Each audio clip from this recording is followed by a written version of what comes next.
آپ کے سامنے کیا. ہم ربی کو اس کے دیوتا یا اس کی جو ڈیٹی یا اس کا جو خدا تھا اس کے 11 فرمان دیے تھے.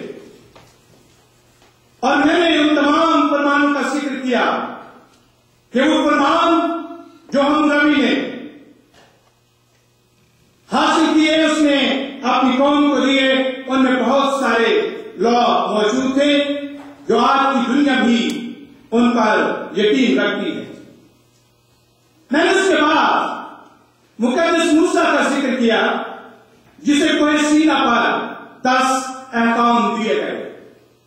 میں نے آپ کے سامنے یہ بیان بھی کیا کہ انسان کو خدائے واحد کی عبادت کرنے کے لیے، اس کی پرستش کرنے کے لیے، اسے سجدہ کرنے کے لیے 3 بڑے مراحل میں سے گزرنا پڑا. جو پہلا تھا اس میں ملٹیپل خداؤں کی یا گاڈز کی عبادت کی جاتی تھی اور جسے پولیتھیزم انگلش میں کہتے ہیں کہ بہت سے خداؤں کی عبادت ہوتی تھی.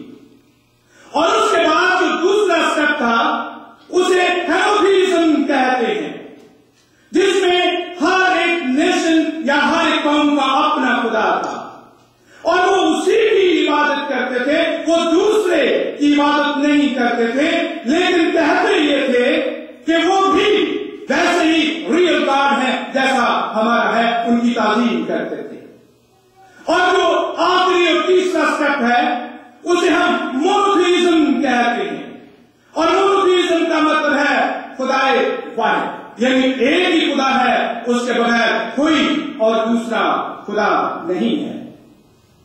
اور ہم نے خدا ان کے کلام میں سے سنا کہ وہ جو خدا واحد ہے، جو اکیلا خدا ہے، جس کے بغیر اور کوئی خدا نہیں ہے، وہ کہتا ہے صرف میری عبادت کرنا اور تو میرے لیے اور میرے حضور غیر معبودوں کو نہ ماننا. اور اسی کو ہم آج استثناء کی کتاب میں سے پڑھ رہے تھے. پچھلے سنڈے ہم نے خروج کی کتاب میں سے پڑھا. تو ان دونوں میں ایک فرق ہے اور ان دونوں احکام جو دیے گئے ہیں وہ تو وہی ہیں. فرق یہ ہے کہ وہ 40 برس تقریباً 40 برس پہلے دیے گئے اور یہ تقریباً 40 برس بعد دہرائے گئے. یعنی قوم جب سینا کے بیابان میں رہنے کے بعد ملک موعود میں پرامس لینڈ میں داخل ہونے والے ہیں تو خدا نے ایک اپنے موسیٰ سے کہا اس قوم کے سامنے اس شریعت کو دوبارہ بیان کر. اور اسی کو ہم خدا کے کلام مقدس میں یہ بات سیکھتے ہیں استثناء کی کتاب کے 5ویں باب میں اور اس کی 7ویں آیت میں لکھا ہے میرے آگے تو اور معبودوں کو نہ ماننا. اور جب یہ کہا گیا کہ تو اور معبودوں کو نہ ماننا یا 10 احکام دیے گئے اور جب آپ خروج کی کتاب میں اور اس کے 20ویں باب میں پڑھتے ہیں تو 5 بار اس پیسج کے اندر ان احکام کو بیان کرتے وقت انہیں ایک بات یاد دلائی گئی کہ میں ہی خدا واحد ہوں، میں ہی تیرا خدا ہوں، میں ہی زندہ خدا ہوں، میں ہی سچا خدا ہوں. اور اگر آپ 20ویں باب کی 3ری آیت، 5ویں آیت، 7ویں آیت، 10ویں آیت اور 12ویں آیت پڑھیں گے تو وہاں آپ کو اس کا ذکر ملے گا. تو اس کا مقصد کیا تھا؟ کیوں 5 بار یہ بات بیان کی گئی ہے اور کیوں یہ لفظ بیان کیا گیا ٹرو گاڈ، یعنی میں ہی حقیقی اور سچا خدا. اور اسی کو جب ہم اس کے مقصد کو جانتے ہیں تو اس کا مقصد یہ تھا کہ وہ repeat 5 times in this passage. The purpose was to remind the people of the authority behind these commandments. لوگوں کو یاد دلانا تھا کہ 10 احکام کے دیے جانے کے پیچھے اختیار اور قدرت اور پاور کس کی ہے. اور اسی کو ہم خدا کے کلام مقدس میں یہاں یہ بات سیکھتے ہیں انہیں یاد دلایا جا رہا تھا جو کہ بنی اسرائیل صدیوں تک ایک ایسی سرزمین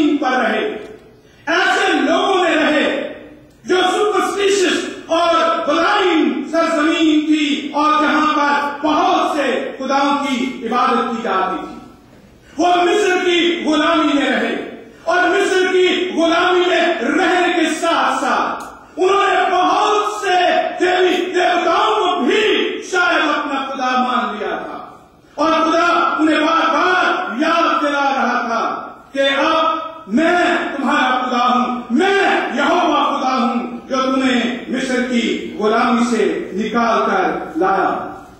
اور اب ان کی یہ ذمہ داری تھی کہ وہ لوگ جو مصر کی غلامی میں سے نکلے ہیں، اب وہ لوگ جہاں وہ پرستی ہوتی تھی وہاں سے نکلے ہیں، وہ اب زندہ خدا کی عبادت کریں اور زندہ خدا کے لیے دوسروں کو دعوت دیں کہ اس کی حضوری میں آئیں۔ جب آپ زبور 115 پڑھتے ہیں تو وہاں بڑی خوبصورتی کے ساتھ زبور نویس نے اس بات کا ذکر کیا کہ بت اپنی حیثیت میں کیا ہیں، اور خدا نے انہیں بار بار یہ کہا کہ میں تمہارا خدا ہوں، میں زندہ خدا ہوں، میں سچا خدا ہوں۔ جب زبور 115 کو آپ پڑھتے ہیں تو اس کی دوسری آیت میں لکھا ہے، قومیں کیوں کہیں اب ان کا خدا کہاں ہے؟ ہمارا خدا تو آسمان پر ہے، اس نے جو کچھ چاہا وہی کیا۔ ان کے بت چاندی اور سونا ہے، یعنی آدمی کی لسکائی۔ ان کے منہ ہیں پر وہ بولتے نہیں، آنکھیں ہیں پر وہ دیکھتے نہیں، ان کے کان ہیں پر وہ سنتے نہیں، ناک ہیں پر وہ سنتے نہیں، ان کے ہاتھ ہیں پر وہ چھوتے نہیں، پاؤں ہیں پر وہ چلتے نہیں، اور ان کے گلے سے آواز نہیں نکلتی۔ ان کے بنانے والے انہی کی مانند ہو جائیں گے۔ زبور 115 میں بڑے واضح الفاظ میں اس حقیقت کو بیان کیا گیا ہے، اور مسیح دنیا کا عظیم مفسر ولیم بارکلے جب اس حکم کی تشریح کرتا ہے، دوسرے حکم کی تفسیر لکھتا ہے، تو وہ کہتا ہے کہ لوگ کتنے نادان ہیں، خود اپنے ہاتھ سے بت بناتے ہیں، لکڑی کا بت بناتے ہیں، مٹی کا بت بناتے ہیں، اور پھر اس کی پوجا کرتے ہیں اور کہتے ہیں کہ تو میرا خدا، اور کہتا ہے کہ فرنیچر کی طرح ہر روز ان پر ڈسٹ پڑتی ہے اور وہ ڈسٹ خود اپنے آپ ہٹا نہیں سکتے۔ جب وہ ٹیمپل کے اندر ہوتے ہیں تو ٹیمپل میں ہونے والی قربانیوں کا دھواں اٹھتا ہے اور انہیں سیاہ کرتا رہتا ہے۔ کسی دوسرے کو ضرورت پڑتی ہے اس کو صاف کرنے کے لیے، اور اس نے یہ کہا کہ اگر اس ٹیمپل میں آگ لگ جائے لوگ تو بھاگ جائیں گے، لیکن خدا وہیں چل جائے گا، خدا وہاں سے باہر نہیں جائے گا۔ کہتا اس اپنے خدا کو رات کو ٹیمپل کے اندر لاک کر کے چلے جاتے ہیں، اور اس میں یہ ہمت نہیں ہوتی کہ اس لاک سے باہر چلا جائے۔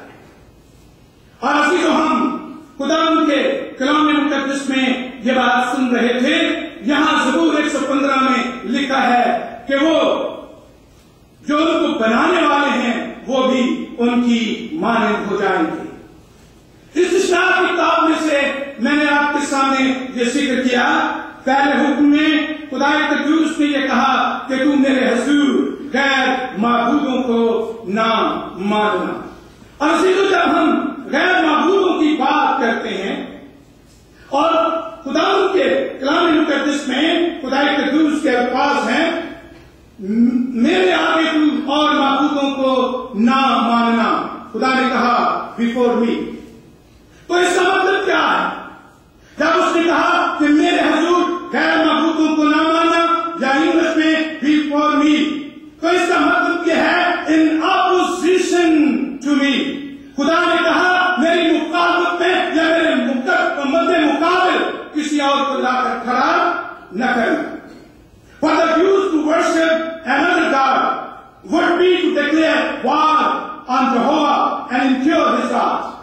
جب یہودی کسی اور